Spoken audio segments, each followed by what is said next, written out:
Live now to Robert Schroeder. He's the Washington bureau chief at MarketWatch. Okay, so let's talk about this through the lens of the economy, through oil, through natural gas. We've seen those prices jump because of these attacks. What kind of impact are we seeing on people's wallets here at the moment? You know, it's a bad situation that's not getting any better, really, Reed. Most recent check on gasoline as a result of those higher oil prices, it's approaching about $4 a gallon nationwide. That's the national average, just under that at about 3.90. Depending on where you live, of course, in California, it can be higher and elsewhere in the West. But really, they're talking about this going up to about 4, perhaps as soon as next week. So that's a real pinch for a lot of consumers' wallets.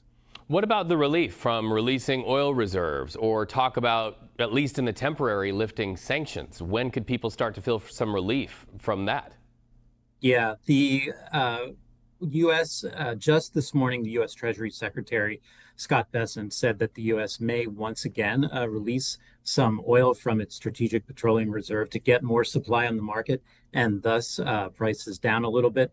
That hasn't really happened, however, since last week's announcement, coordinated announcement from a lot of major economies. So I think that they're still trying to use the tools in the toolkit here and seeing which one can work. But short term, we're not really seeing a lot of relief. Robert Schroeder, I appreciate the conversation. Thank you so much. Obviously, this is hitting a lot of people in their wallets, so we'll keep the conversation going here on CBS News 24/7.